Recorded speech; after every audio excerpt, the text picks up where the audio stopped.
Hello, fellow peasants. So today we're going to be reviewing 1981's Halloween 2.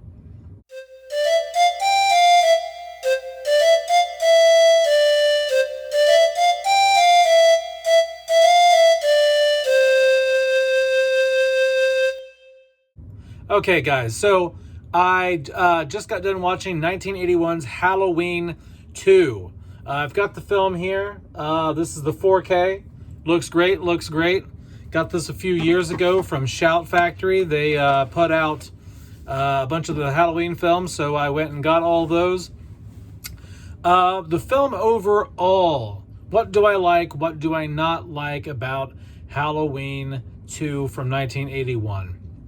What I do like is it stuck with the original look and feel of the 1978 film. It feels like a direct continuation of the 1978 film. The cinematography's on point, the acting's on point, the set design is on point, the camera angles, everything from the wide lens, all that helps to create the same world that was created in 1978, and you feel like it is the same night. You feel like it's direct continuation after Dr. Loomis shoots Michael off the balcony. You feel like you're right there from the start.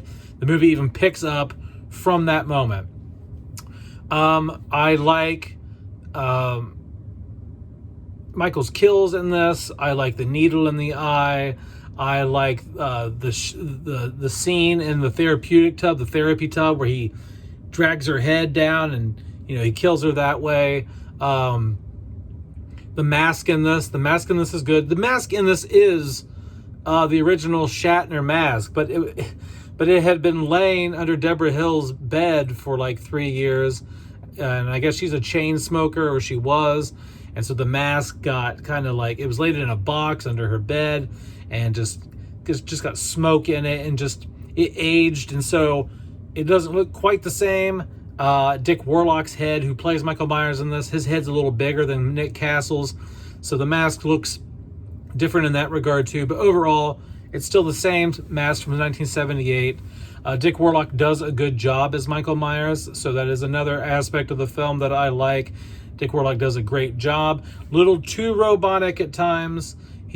Nick Castle always played it loose and just walked. Dick Warlock is a little more stiff and robotic than I would like, but overall he does a good job. And that's kind of where my likes of this movie end. I used to be a huge fan of this film, but the more I watch it, the less I kind of enjoy it. Now, what it does have going for it, like I said, is the 70s atmosphere, which I like, and Dick Warlock being a good Michael Myers, and I like some of the kills.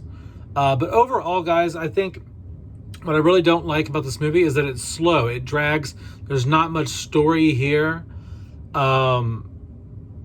It moves at a snail's pace. There's just large portions of this movie where not a whole lot's happening. It's Laurie Strode slowly creeping and crawling around the hospital. Dr. Loomis is out on the town, hanging out with the cops, trying to figure out where Michael's at. They accidentally kill Ben Tramer, who was Laurie's love interest in the first film, because he was dressed up like him. He had the same mask and outfit as Michael Myers did. So they chased him, and he got hit by a car and caught on fire. And so they're trying to compare dental records. They're going to the school because someone wrote Samhain on the chalkboard. There's all kinds of, like, Dr. Loomis is all fucking around the town looking for Michael most of the film, while Michael's at the hospital. And then this is also the film where you find out that Laurie Strode is Michael Myers' sister, which I fucking hate. I do not like the sister, brother, sibling aspect of this franchise at all.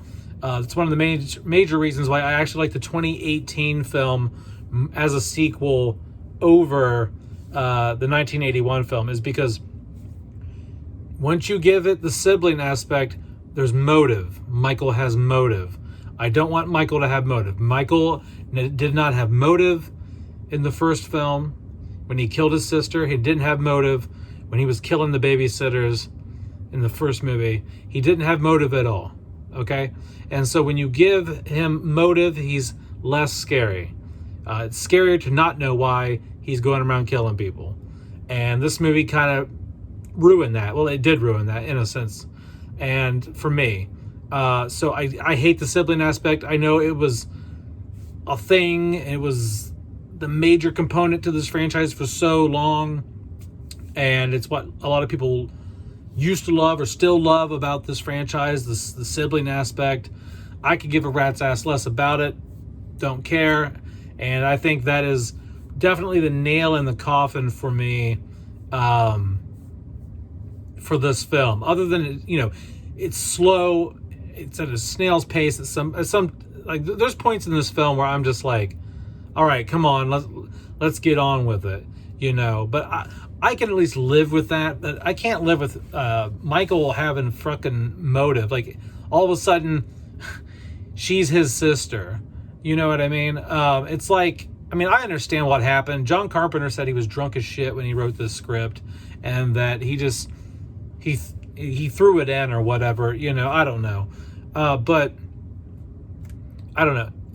If I had to rate this movie out of pure entertainment, I'd probably give this a 4 out of 10.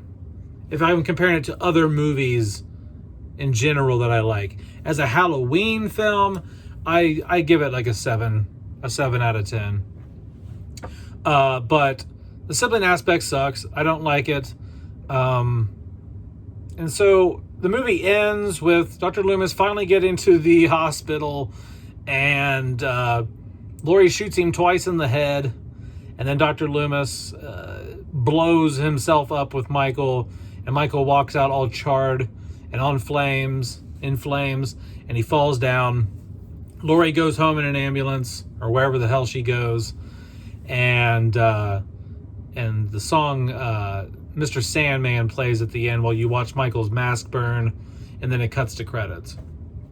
There are great parts to this film, like I said, but continuity, cinematography, and Dick Warlock being a good Michael Myers isn't everything. If I get bored, I get bored. If I feel not much is going on, I'm not gonna like it. And especially if you're gonna bore me and you're gonna give Michael Myers motive, some bullshit motive that it's his sister, I don't like it. The original intent of Michael Myers is the best. He's motiveless. No one knows why he fucking killed his sister. No one knows why he wants to go kill the babysitters. He doesn't need a reason. He's just a psychopath. And so that's the best way to leave it. And if I will give the David Gordon Green trilogy one thing that they did right, Michael had no motive at all through the whole trilogy. He didn't care about Laurie Strode. He didn't care about anybody. He was just a shark going house to house, killing with no sympathy, no motive, nothing. And that's one thing I will definitely give the David Gordon Green trilogy, is they took it back to basics in that sense. But that's about it, guys. I know a lot of you love this film. I used to really like this film as well, but the more I watch it, the more flaws I see in it, the more bored I get with it. But it is a good Halloween film. It is a good Halloween film. It's just, I would rather watch 2018 in terms of continuity, quality, what I like about the Michael's motive or lack of motive. If this film would be second to 1978 in my opinion, if it just had a little more going on in the middle and it didn't have the sibling aspect. That's all that I really need to fix for this film to be great. But those are two huge things. You can't be bored in it, and you can't ruin Michael Myers, and they did that for me. All right, guys. Well, I appreciate it. I know a lot of you actually love this film, and I think you're probably thinking, wow, you just shit all over Halloween 1981. Yeah, I kind of did. But, I'm going to give my honest opinion on the films. I've seen this film a million times. And this is how I feel right now about it. It could change in the future maybe, but we'll see. All right, guys. Have a good night. Peace out, peasants. Bye-bye.